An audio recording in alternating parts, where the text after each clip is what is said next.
sixth grade student who came up to me and said, Mr. Songer, I want to be in garage band. I said, well, what do you play? He's like, the banjo. And I'm like, banjo. I'm like, where do we fit banjo into garage band? Like, what kind of music do you play? And he's like, he just looked at me dumbfounded. He says, I play bluegrass music. Duh. I'm like, bluegrass. I'm like, I don't really know much about bluegrass, but what if we started a bluegrass group? And his eyes just like bugged out of his head. And he's like, yes. I'm like, do you have anybody you play with? And he's like, yeah, I have this friend who plays bass. And I have this friend who plays fiddle. I'm like, great. Let's get you in here. Let's see if we got a couple other kids to fill out the band. It became the country bluegrass band. Welcome to Pass the Baton, empowering students in music education. Here, we amplify the voices of music teachers around the world who are passing the baton and creating environments where the music students are empowered. Together, we can help students transform from passive consumers to vibrant creatives. Welcome back to the Pass the Baton podcast. I'm Kathryn Finch. And I'm Theresa Hoover, and we're so glad that you are with us today. Kathryn, I feel like we have been really lucky because we have such a good friend, Shane Calhoun, who recommends awesome guests to us. I mean, he's awesome himself and so wonderful to talk to. But then, yes, he knows people to talk to, which is great. So when he recommended Eric, as I mentioned before, I immediately went to the internet and did some searching, and I was like, "Oh, yeah, this is going to be somebody who's really fun to talk to." And he did not disappoint.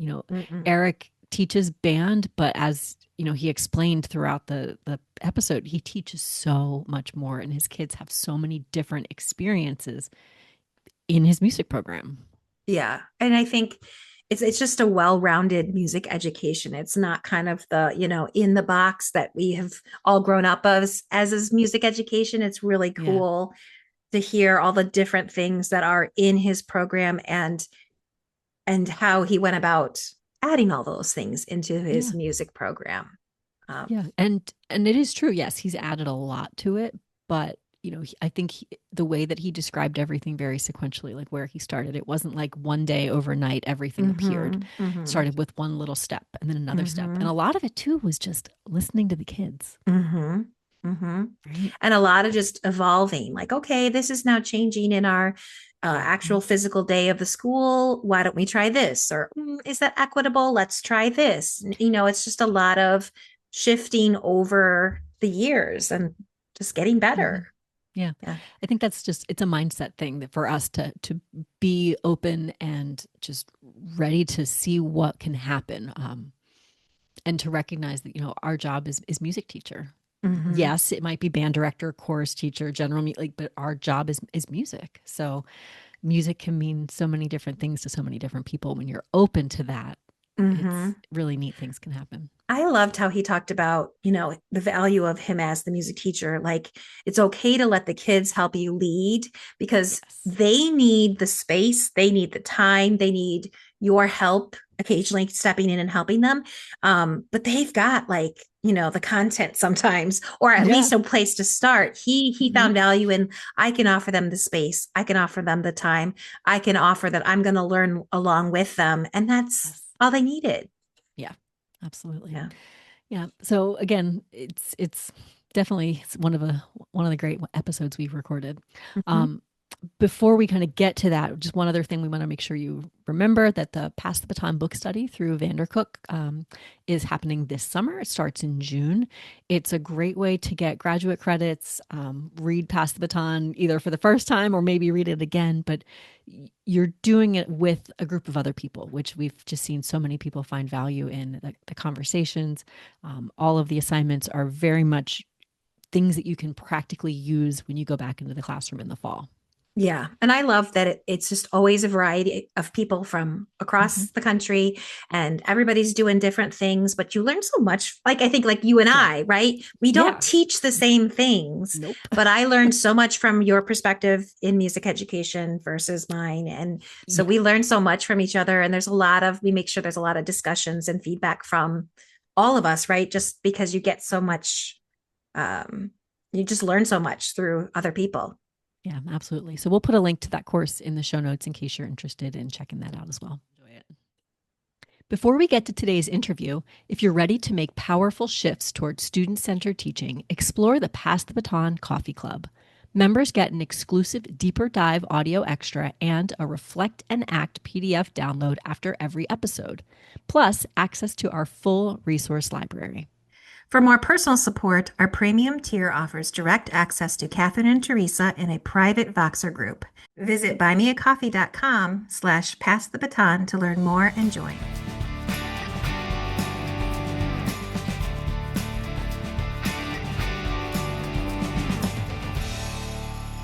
All right, welcome back, everyone. We are happy to be here with yet another awesome guest. This is Eric Songer. Eric, welcome to the podcast. Thank you so much for having me today. Of course, we were really excited.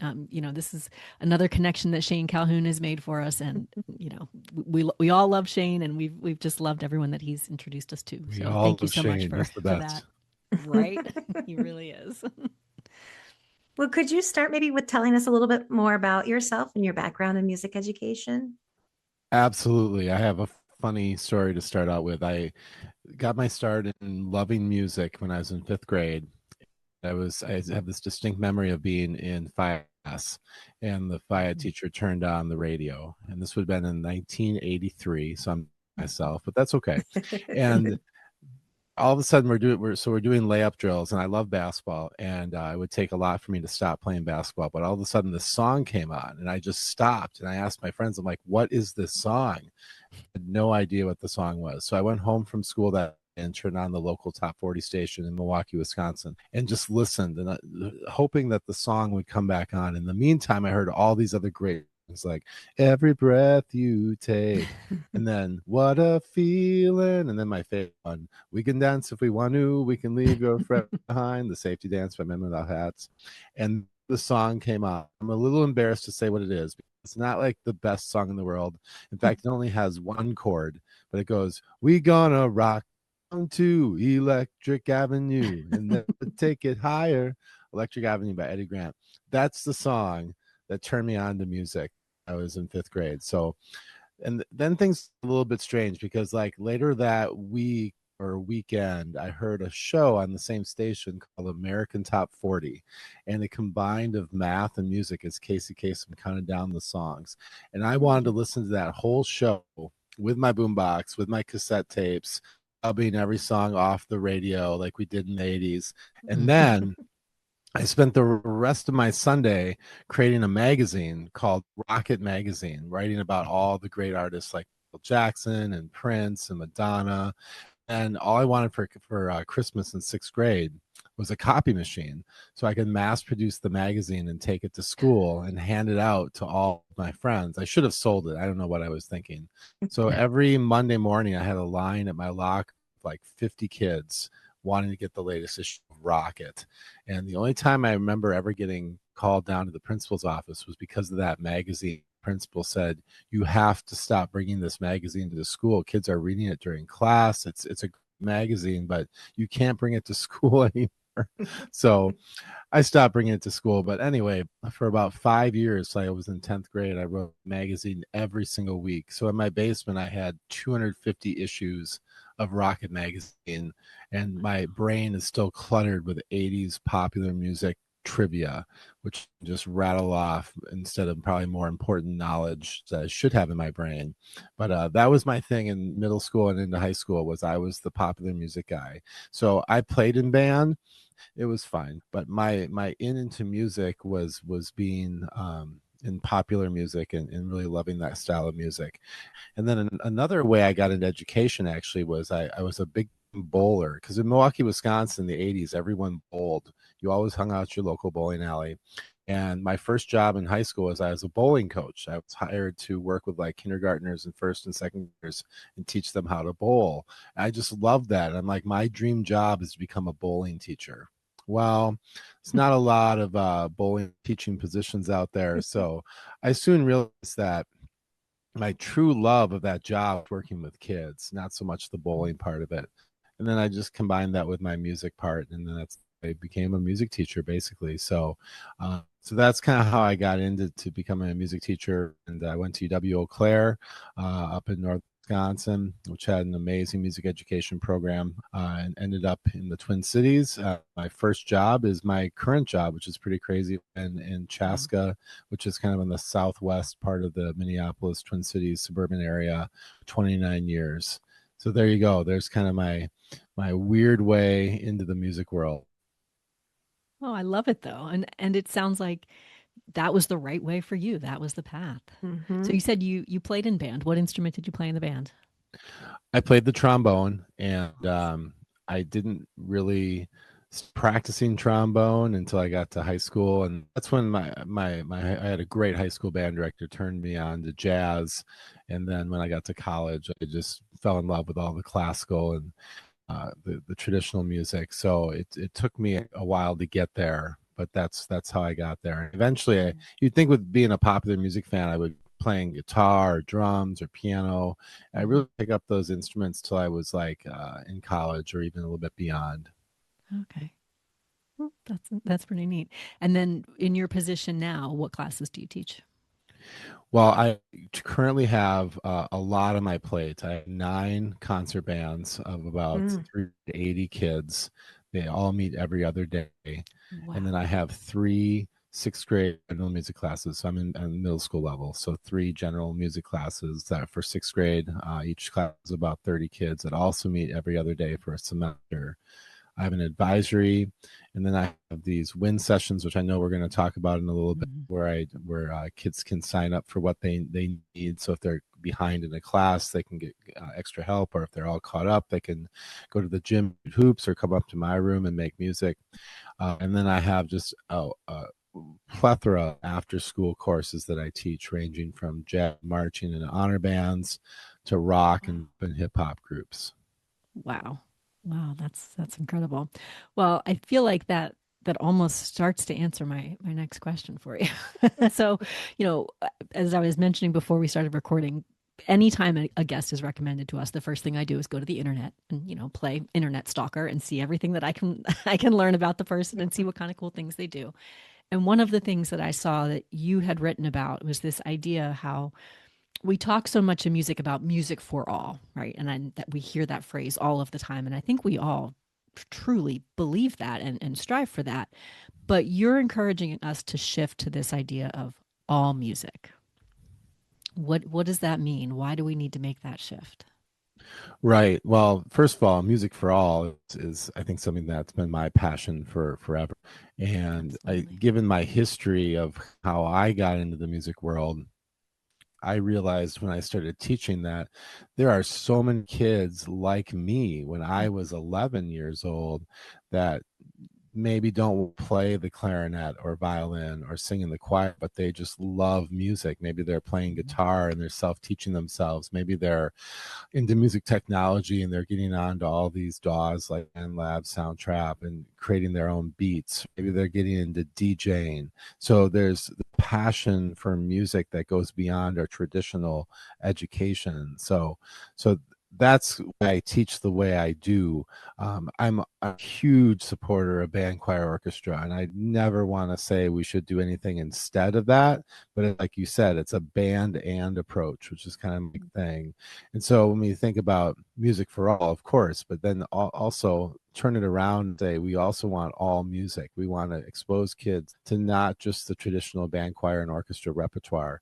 We want to go around the world and kids an education that includes music from all the corners of the world, and we want to give kids an education that involves more than just performance-based music education, whether that's songwriting, production. It's about learning genres of music, like I said, like hip hop and pop and R&B and dance music and country music. So it's making sure that kids know that music is valid, and that, I mean, sometimes you have a kid that's maybe not the greatest performer or player or technician or instrument, but they're an amazing songwriter, or they're an amazing beat maker or DJ. So I think that's really cool to give kids those options of finding their passion. I hear that in your own story of, you chose the trombone and was in the band program, but at the same time too, it could be easy to just I don't want to play the, if somebody had said, hey, how about the guitar or, all the drums or something like that, maybe that would have been maybe more on your interest, right? But you said you kind of started those things later on in life. It wasn't offered to you in a way at the beginning. So I can see how we are possibly, letting some not doing music for all by not including all kinds of music for kids. Yeah, absolutely. It's so true that had I had those opportunities that I'm offering and a lot of my colleagues are now offering, who knows where I would have gone. A lot of kids will find those things on their own, but if there's no structure, they don't find their people, so to speak. It can be a hard road, and they can give up, or they can just not excel as much at it, or know that it's something that they can continue doing for their life. Yeah. So I guess, could you explain a little bit more, like, what does the all music look like in practice in your everyday? Yeah, that's a great question, and there's so many things that have transpired during my career. I think that the first thing that happened was in 2003, we went to see the movie School of Rock, which I think most of your listeners know. But my wife, who's also a music teacher, she's a private music lesson teacher, teaches piano and voice mainly. We went to that movie, and everyone leaves the movie, they're like, "Oh, that was so cute," and we're like, "We're starting this tomorrow." uh so I took the role of Jack Black, Mr. Schneebly, and said that I'm going to start teaching kids how to play in rock bands, and I'm going to take all comers. And so at the time, and actually still to this day, our community education program in our district is amazing. And if you have a class you want to offer for middle school kids, or even for elementary or high school or adults too, but I kind of focus on middle school. You just offer, or you propose what plan you want for your class, and they promote it, and you offer it at the school, and it's just amazing. So I said, I want to offer this class called School of Rock. And so they said, sounds like a great plan. And I thought maybe I'd get like 5 to 10 kids. Well, next thing I know, there's almost 30 kids walking in my room, and half of them I'd never seen before because they weren't in my band or the choir program. So it was like, it hit a nerve right away where I'm like, this is it. This is what it's all about. This is what I want to do. And I was scrambling at first because I'm like, well, I don't have enough gear. I don't have enough space. I don't have enough teachers. So right away I was like, okay, I'm going to call friends of mine or email parents and say, do any of you have an old drum set or guitar amp sitting in your basement? And people are always trying to get rid of that stuff, because if you're not using it, it just takes a lot of room, right? So it didn't cost a lot of money to get things started. I had friends, obviously, who were professional musicians or semi-professional musicians who were like, yeah, I'll help you teach the class for a few bucks an hour. So it just right away, it was a huge hit. And immediately after the first School of Rock class, I'm like, okay, I have kids here that have no ability whatsoever, that no experience. I shouldn't say no ability, but they have never played before. And then I have kids that have been taking piano lessons for 6 years or guitar lessons for 4 years, and they're ready to be in a band and actually perform. So we started a class that we called Garage Band, after the old school term about playing rock bands in your garage. And so now we had a performance-based class and called Garage Band, and then like more of a survey-based class called School of Rock for those that were more beginners. And that evolved. I remember, like, after a couple years of doing that, we had this 6th grade student who came up to me and said, "Mr. Songer, I want to be in garage band." I said, "Well, what do you play?" He's like, "The banjo."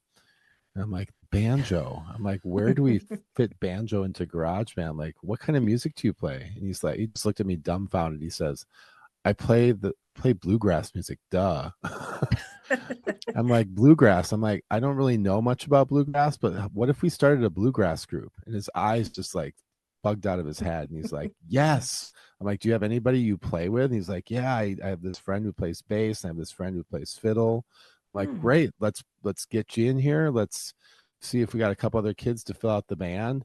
And so we started a blues group, and a couple of the singers that joined the group were like, can we do a couple country songs too? I'm like, "Sure." So it became the Country Bluegrass Band, and we did like traditional bluegrass and contemporary and classic country songs. And so that band's continued all the way through. I mean, so this was like over 20 years ago. And then from that, we started a Latin mariachi band, and we started a hip hop band and a pop ensemble. And all those groups meet after school, usually just once a week for a season. So they're not all running at the same time. So sometimes when I tell this story, people are like, did you clone yourself to make this stuff happen? No. I mean, I'm not going to lie, it's a lot of work, but it's, like garage band is in the winter and the summer, once a week after school for like 3 months. And then right now our pop ensemble and our Latin band are both meeting once a week after school for the spring semester, or for these 3 months in the spring. So that's kind of how we set it up. But so that's kind of how things started, was with after school. And then I'll say one more thing, and I'll stop yapping. But there was a conference I went to, probably about 2010, where I was telling the story about all this, like I just told you. And one of the teachers there said, how is that equitable to do that after school? Don't you have kids that can't get rides? They have to go home and watch their baby brother. They have jobs, whatever. It seems inequitable. And I'm like, you are exactly right. So we tried to start this during the school day. And that's where the band and curriculum came in. That I'm sure we'll talk about that too a little bit. The stuff we do during our win time, these things called bonus lessons, where I teach kids how to play guitar and drum set and bass during the day. So that's kind of how all that started. So now we do some of the same things we do after school during the school day as well. Okay, so before we hear about that, my first question I have to ask. You were describing the music that you listened to and that you loved, and all that really fun 80s rock. You did not mention bluegrass or hip hop or mariachi or. So, how did that feel when the kid says, "Well, I want to do bluegrass," or whatever? Like, what did you have to do then to get ready to support that? All right. So that's a great question. And I'm sure a lot of I have teachers ask me that all the time, actually. So I had two experiences when I was in college. One was early on when I was playing in the jazz band as a trombone player, which is not rare, obviously, trombone players in jazz band. But our jazz band teacher, his name was Robert Baca. He's still actually the jazz director at UW Eau Claire, one of the most amazing educators I've ever had. He always said, for those of you who are music education majors who play flute or clarinet or French horn, you should spend a semester in jazz band or a jazz history class or doing something with jazz, and just start learning about it. And then don't wait till you're ready to start teaching it. Just jump in. The kids will teach you more than you'll know. And it's such a great kind of reversal in the way things work. But the kids will love you for it if you just start stuff like that. So that's kind of the approach I took. So the second story is when I started student near the end of my college career in this little town called Whitehall, Wisconsin. I had an amazing cooperating teacher, Jackie Goplin, and said, if you want to form an after school group or a group during lunch, just go for it. Because she knew my background a little bit. And I'm like, well, what if I started a jazz combo that did pop and rock stuff? She's like, absolutely. So she let me do that and start figuring out how to do that in a safe climate where I was student teaching. I remember the first thing that the kids wanted to do after in a real book tune is they're like, can we do an Aerosmith song? I'm like, yeah, let's go for it. And so we learned an Aerosmith song. And again, I had never had, I loved Aerosmith, don't get me wrong, but I had never had any experience like, how do you actually teach this? So I started trying to figure that out. So when it came time to start all these groups, bluegrass, mariachi, hip hop, especially bluegrass, I was like, what should I listen to, you guys? Give me some recordings. Who are the big time players? Can I borrow your banjo for a couple days so I can just start trying to figure it out on my own? And these kids were like so excited that I wanted to learn how to do it. So it was not about me at all. In fact, I felt like I was holding them back, but the same, it's just giving them the opportunity and the place and the time to do it and set up the performances. I could do that. And what was cool about it is I thought after those kids were done with 8th grade that would go away. But that just started a culture of like bluegrass country band music is fun and something that we do here. And so it's continued all the way through. And so it's amazing. So yeah, so that's my number one advice is like, just go for it. Let me teach you. I think we hear that a lot on the podcast of like, sometimes you're the problem, like get out of your own way, just let the kids help you. It's okay to not know everything, it's okay. And you'll figure it out together. Yeah. All right. So let's go. You said, this kind of turned into a curriculum and different sessions in the school day. Let's kind of transition there. Tell us more about this. You discovered that, or you not discovered, but you're realizing that this is not as equitable as it could be since it's happening outside of school. What was that next step like? So the next steps, there were a couple. I think the first was developing this band and idea. Like it was like, well, you could own classes like secondary general music kind of courses, and we've had those throughout the years. They've always been tricky to get kids to sign up for, because schedules are tricky, of course. So kids would want to take a class where we'd teach guitar, just a literal like guitar class, but not all kids were able to get it or get into it. But that was one way we went. We've had guitar classes, we've had world music classes, we've had music production classes at our middle school, and things have kind of started and stopped due to things like budget and schedule time. But that's a great option. But what I'm doing is adding it into our band curriculum, and as a start, and then about another one here in a minute. And band, we take every other Monday, and we don't rehearse, and instead some other component of music education. So one of the ones is either composing or songwriting. We'll compose a song, band instrument, and we'll just do something really basic to start out with, like an 8-measure song, and I'll have them do it on staff paper and pencil, so they learn how to write and do the notation at first, and learn you can only have 4 beats in a measure and which way the stems go and all that. And say you got to write something that you can play. We might not actually play it, but it's got to be something you can play, so you can't do anything technically crazy or super low notes. And so they'll all and then the next step is we'll do it on like No Flight or Flat.io, or the notation softwares out there, so that they can play it back for them and they can just see how it's done in technology form. And songwriting exercise, where we'll use, right now we're using BandLab. I love Soundtrap too. All of our kids have Chromebooks, so it's just really easy to access those online DAWs, and really user friendly. Again, I didn't have any doing BandLab or Soundtrap before I started doing it. I picked it up and maybe watched some YouTube videos. So I mean, it's not that bad if you're kind of out that world of music production and songwriting. But I'll have kids just kind of mess around. I'll be like, just write a 30-second song, and other criteria, just get used to using the keyboard on there, or the microphone. The next step is like, well, let's actually analyze how popular music works, and let's write a song that goes verse, chorus, verse, chorus.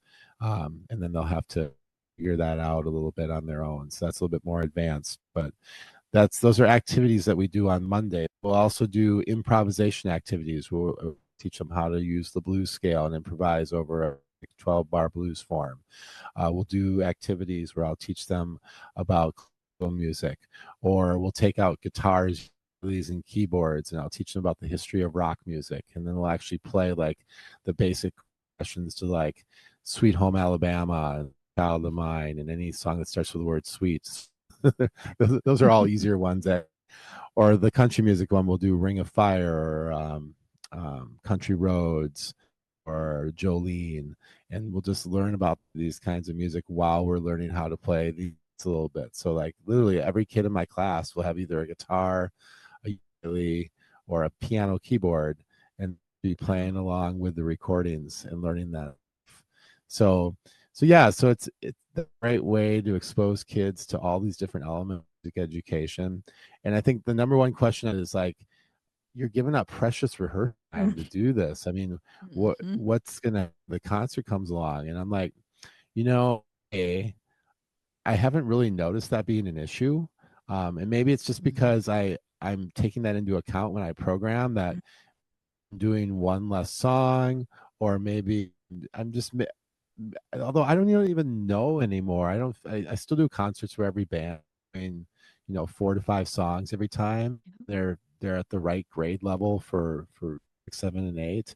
So I really truly believe that what's actually true is that these kids are getting more of a love for music, and they're learning music theory, learning how songs are constructed. They're learning different instruments, and it's making them better at their own instruments, giving them more excitement over making music. So I don't think it's an issue. So so those 2 rehearsals a month that we're giving up, it's not being a big issue. Yeah. It sounds like such a fun thing to do, and just I imagine the kids look forward to it, right? That they're excited. Most of them do, yeah. In fact, every now and then there's a Monday that comes and we don't have a band for some reason, and yeah, there's an uproar. Yeah, I believe it, but it just seems like you're giving them such neat opportunities that are really expanding them as musicians. Because I don't know, yes, we teach band, but we're teaching music, and we're teaching kids, and to be able to really think about that from a big perspective is nice. And you've talked so much about the buy-in from students. What kind of response do you get from parents and administrators about the band and program? Well, the parents love it too. We sometimes will show a little bit of what we do at concerts. Sometimes these kids we'll talk more in a moment, but these small ensembles that kids will perform at concerts too, and we'll talk about the curriculum. Sometimes the kids will write for the band that will play, which is amazing thing to have one of the in your concert be a song that a 7th grader wrote. I mean, that's so awesome. So I think the parents really enjoy it. I think they enjoy that we're doing something that's a little bit and challenging the music education field and doing things that are outside the box. I think it's also true that you can, educator or not, you can see when kids are truly empowered and engaged in something. And like, that's just always a win, like seeing kids so excited at a concert or something, like, I don't know how you can go wrong that way. So I think anybody we get it as educators, but like, I think a lot of even parents and administrators see that worth in that engagement and, cool things that are coming out of the room. Right. And we get kids that now come and join band because they know band and component. So like I had a student one year. So we also offer the bonus lessons where we have a pull-out band lesson program where kids can get a lesson once a week, band instrument in small groups, like section. They're more like section in our school. But I try to keep like 2 or 3 of those lesson schedule open to teach things like drum set and bass guitar.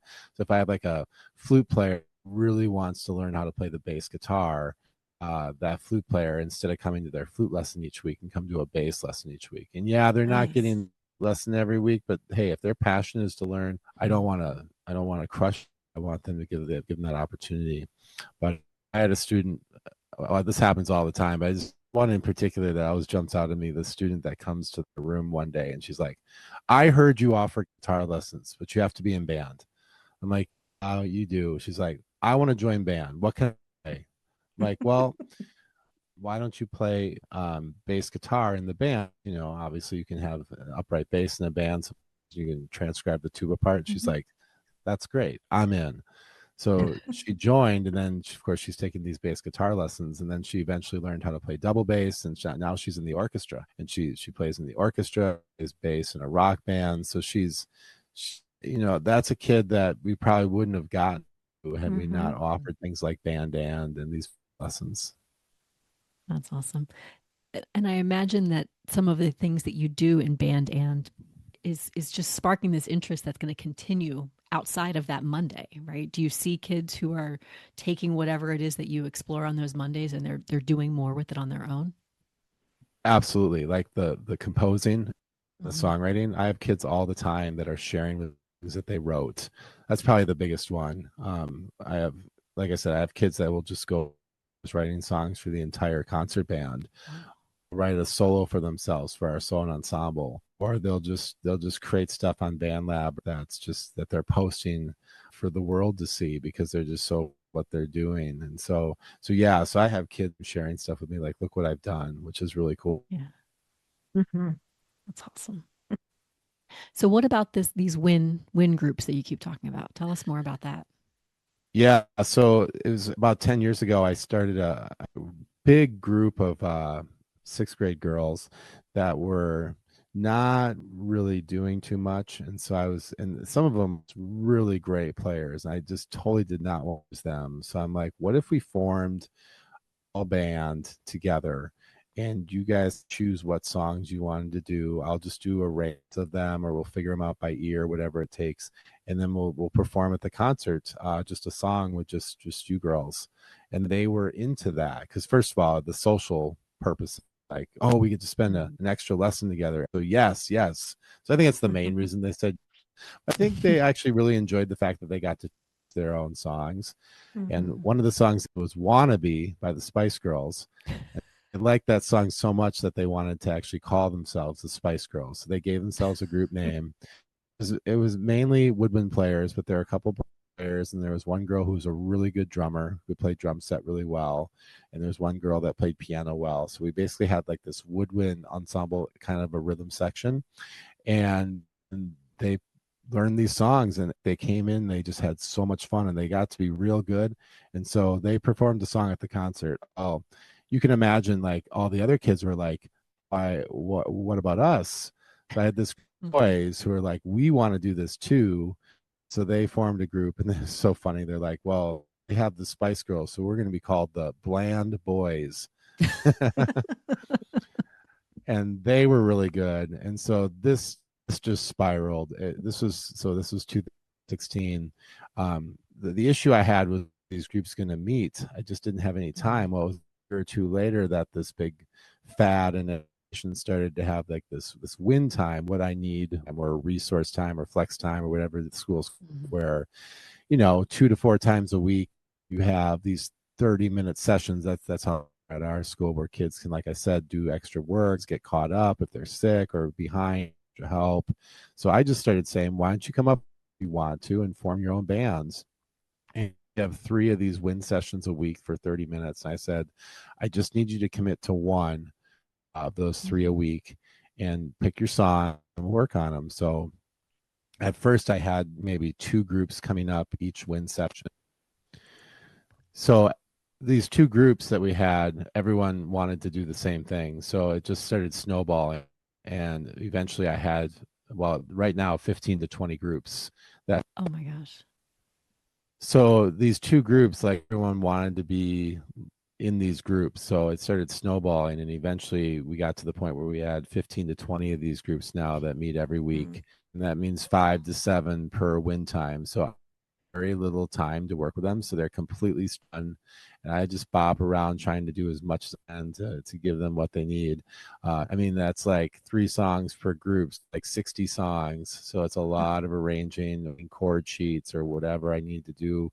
Some of the groups are very self-sustained and they figure out their own chord sheets, and they use their ear to figure it out. But other groups need a lot of assistance. So it's some groups do really well, honestly, crash and burn, but it's a great experience for them to learn how to put together a band. And we've had everything from just your traditional, like, flute quartets and quintets and clarinet ensembles, doing everything from classical works to movie theme to like Taylor Swift tribute bands and thrash metal bands and hip hop groups. And I had a video game that was super cool. I had a Weird Al Yankovic tribute band that was awesome. So it's just, you get a whole variety of the kids doing what they want and learn so much about how it takes to make music. And these groups, like I said, perform concerts. We have an event in April where it's called Evening with the Stars, where our entire school, every teacher has to show off something that's going on in their classroom. And so we just set up a little stage in our gym, and we have every group perform. They start at 5 p.m. Every group has 15 minutes, and you can do the math. There's 20 groups starting at 5 p.m. It goes till 10. So I mean, literally a group starting at 9:45, a group, 12 or 13-year-old kids, and they're we'll just bedtime, whatever. We'll give it up. So, but it's just a great show, and then they'll go and perform other places around the Twin Cities. So it's really fun, and some of those continue on after middle school. Last year, we took 3 of them to Tennessee for the Association of Popular Music Education Conference, which is an amazing group. APME is an amazing group of people doing popular music education things across the world. Chance to perform down in Memphis, which was super cool. So it's a great program, and again, it's getting kids in the door. The thing about wind ensembles too is that those kids to be in band or choir orchestra, and anybody can do a wind session in any area of the school. So I actually get several kids that aren't in the program participating in that, and a lot of them end up joining band or choir. Sometimes it's kids that were in band and no longer are in band. I know sometimes people think that these programs I have are taking away from their music program, and I always say that no, it's not. Keeping kids in, if you consider wind ensembles and garage band and bonus lessons as part of music program, these kids that stop playing at 7th or 8th grade that still keep playing in this, you would have just never seen them again if you didn't offer programs like this. But now you still do. And I right now we have like these couple really good guitar players in high school, juniors and seniors in high school, don't play in the band, but they play in rock band their own. And we just did High School Musical at one of the schools this past year, and the band director's like, I know exactly who to go to for guitar. These 2 kids don't play in band anymore but love playing guitar. There you go. So you got your pit orchestra guitarist right there. So there's just so many benefits to doing these things. Yeah, I think you hit the nail on the head, because that's an argument that I get from people a lot. They're like, oh, but it's going to take away from my band program. It's going to take away from my choir program. No, it's not. It's getting more kids in the door and more kids into music. And that should be our goal. I mean, that goes back to what we said at the very beginning, right? Not only is it music for all, but it's all music. So that's such a valuable way to look at it. Yeah. Yeah. I would say too, you've done a great job of explaining, that what music for all and all music looks like in your room with those programs. When we wrote Pass the Baton, there was a Try Things Tomorrow feature in the book that people really like to look at because it's very practical. And I think the things that you've told us have been so practical.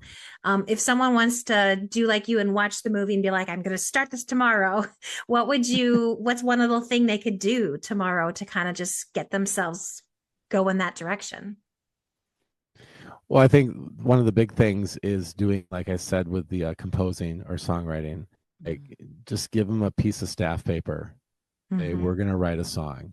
Because I think most music educators have some compositional background or studied it in their college degree, and value that. I don't know many music educators that don't value composition. We just don't feel like we have time to do it, or maybe don't have the skills that a really great songwriter has. But we can all do it to an extent.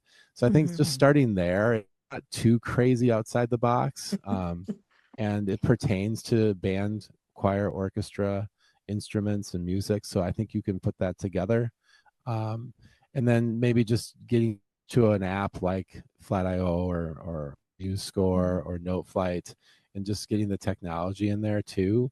So I think that's a great place to start. And then the next thing, again, the kind of the order I said it earlier, is the Time Lab or the Sound Trap, is just getting you into that a little bit and experimenting with those apps a little bit. There's so many YouTube tutorials out there that you can get used to. Kathryn, you might know Bob Habertat in the Chicago area. His website is amazing. He has things you can do as far as music production curriculum wise that are really great for people who haven't done it before. So I mean, there's apps like that out there. Music Will is a great nonprofit organization that has a great interactive website that you can use with kids when it comes to songwriting, also guitar and ukulele and other rhythm instruments. So if you're lucky enough, you're able enough to get a set of classroom guitars or ukuleles, that's another great way to just get kids doing some stuff that's a little outside the box. Yeah. And I think your reminder that it's not taking away time from it sounds like everything that you're doing is just strengthening their musicianship. So yeah, we would get that question a lot at the beginning, like, well, what about the concert? What about the concert? But you already told us the concerts are still happening. And it sounds like you just really expanded what is happening at the concert, right? With all of the different ensembles and all the different offerings. So yeah, that's still there. It's just the kids are getting a much broader experience in music. I have to say the thing about another group that started up with these wind ensemble. That's our group for our music ensemble for neurodivergent kids. One that just I don't know why it took me so long to experience this. It just meant I needed to meet Ruth LeMay. Ruth LeMay is a music educator up here in Minneapolis who has started a program called Three Strings, and she's working on a method book right now that should be out really soon. But basically, you take three strings off your guitar and just leave the E, A, and D strings on, and tune the D into you tune the strings into a perfect fifth chord, so you can create power chords. Basically, an E, D, A, and D string. You tune down your E to a D string, and you put different color tape on the frets. So your kids just have to press down those three strings of whatever color it is. And so you're teaching by colors. And then you can do the same thing on a keyboard and a bass guitar or a bass ukulele. And you can teach any song basically to these kids. It's just amazing. They form their own rock bands. And it's just been one of the coolest things ever. So when we talk about music for all, I think that you need to involve obviously your neurodivergent kids as well. So yeah, so you have all these kids from band coming to help these kids help with the rock band. So it's a win-win all around for having these kids work together and do performances together too. I love that. That's awesome, and that's all during your the win time. Is that right? That happens during Win now too. We used to do it every week, once a week, and now we've had some cuts lately, so it's just once a month. But we're still able to do it. It's really nice. Oh, that's awesome. Well, this has been really great. You've offered so many different ideas, and like Kathryn said, a lot of them are very practical and just things that can be implemented. Sometimes it's hard when you hear of these amazing things happening, and you're like, "Well, I can't get there." But the steps that you provided were really, really great. If someone wanted to learn more about your work, connect with you, things like that, how might they do it? Yeah, absolutely. I have a website which is www.songerstudio.wordpress.com.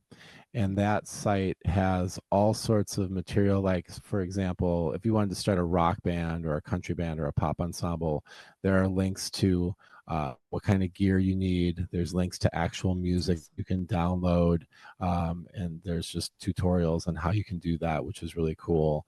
It has all the band and curriculum ideas, secondary general music classes ideas you can do with those courses too. So there's a lot of information on all those things I talked about today, bonus lessons. So there's just a really cool wealth of information there. If you want to actually see videos of our groups, I have a YouTube channel, which is just Eric Songer, and you can check that out and see the country bands and the hip hop groups and the pop ensembles, Latin bands. So you can see those groups and kind of see like what it looks like when it's all in action after the polish deal is all put together. And then I'm on Facebook and Instagram, Mr. Songer, so you can check out those sites as well. Right. All right. I'll make sure I put all of those links into the chat, along with some of the other things that you were talking about, like the APME, Shed the Music with Bob Habersat, Music Will, all of that. So we'll put links to everything so that people can find it.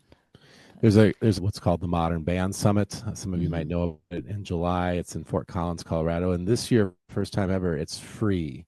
So there's no registration fee. All you have to pay for is your room and board. Even that's like a steal. So that's a great place to go. And the APME conference is the first week in June in Miami at the University of Miami. So those are both great places to start meeting people who are doing this and start getting great ideas. Awesome. Perfect. Well, thank you for sharing that. Again, we'll put all the links in. This has been really great. We really appreciate everything that you've been able to share. And it's just been fun thinking about all of the different things that a music program can do and can offer. And a lot of it just sounds like when a kid suggests something, you say, okay, and then figure it out. And I think that's the most valuable thing we can do for students.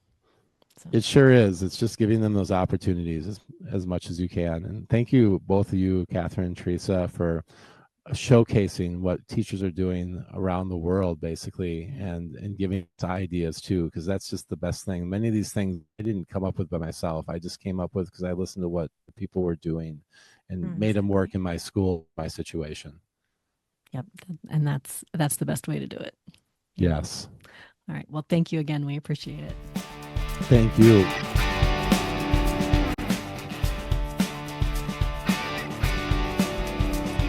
Thanks for joining us. If you have found value in our conversation, please hit that like button, subscribe to our podcast, and leave a review. Your feedback means the world to us and helps us grow our community of passionate music teachers.